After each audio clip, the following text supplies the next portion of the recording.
दोस्तों, ज़रा सोचिए कि आप किसी यूनिवर्सिटी द्वारा बुलाए जाते हैं कि आप उनके छात्रों के साथ कुछ अपनी बातें उनके साथ बांटें ताकि उनकी ज़िंदगी में कुछ अच्छी शिक्षा वो हासिल कर सकें। और आप उस यूनिवर्सिटी के छात्रों को लेक्चर दे रहे होते हैं, तभी गोलियां चलनी शुरू हो जाती हैं और वो गोलियां जहां आप लेक्चर दे रहे हैं उस डायरेक्शन में आनी शुरू होती हैं। मुझे लगता है 1000 में से 999 व्यक्ति या तो कहीं छुपने की कोशिश करेंगे या उस हॉल में से बाहर भागने की कोशिश करेंगे, लेकिन एक व्यक्ति जिनका नाम था स्वामी विवेकानंद, ना वो कहीं छुपे ना कहीं वो भागे और उन्होंने उन गोलियों का बगैर किसी डर के सामना किया। जी हाँ दोस्तों, नमस्कार। मेरा नाम है अरुण और मैं हूँ एक सक्सेस कोच। आज जो मैं कहानी आपके साथ लेकर आया हूँ वो स्वामी विवेकानंद जी की है, जो इस सदी के महान आत्मिक और आध्यात्मिक गुरुओं में से एक हैं।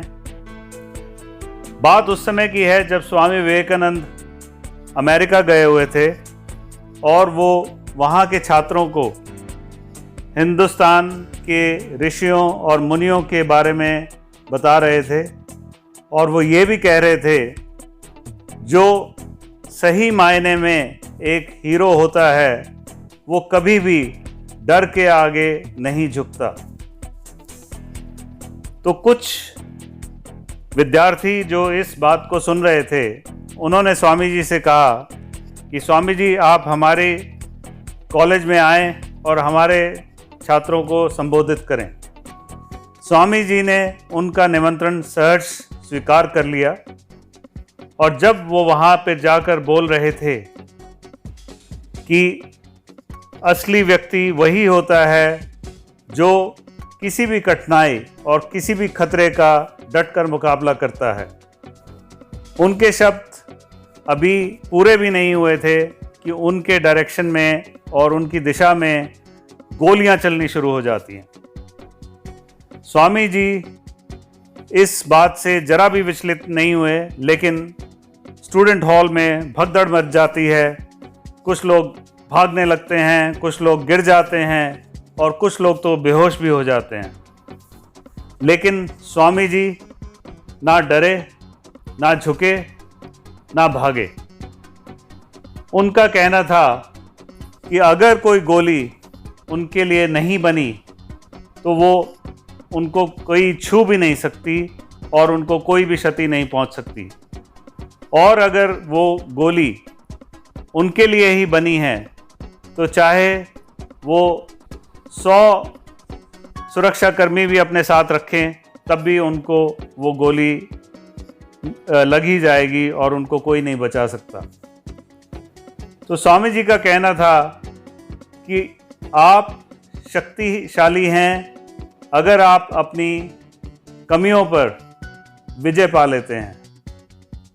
आपकी कमियां ही आपकी ज़िंदगी में यातनाएं लेकर आती हैं।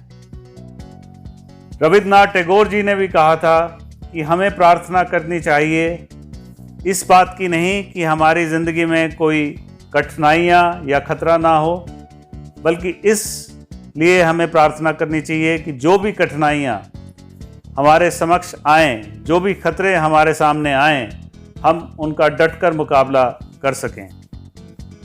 तो दोस्तों, ज़िंदगी में अगर आप सफल होना चाहते हैं तो आपको भी हर खतरे का, हर कठिनाई का डटकर मुकाबला करना पड़ेगा और यही आपकी सफलता की एक बहुत महत्वपूर्ण सीढ़ी है जिसे आप इस्तेमाल कर सफलता प्राप्त कर सकते हैं। आशा है आपको ये कहानी पसंद आई होगी और आप इस कहानी से प्रेरित होकर किसी भी कठिनाई का डटकर मुकाबला करेंगे।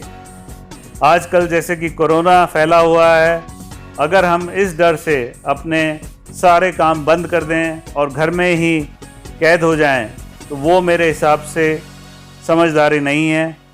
स्वस्थ रहिए, सुरक्षित रहिए, लेकिन अपने लक्ष्य की ओर बढ़ते रहिए। धन्यवाद।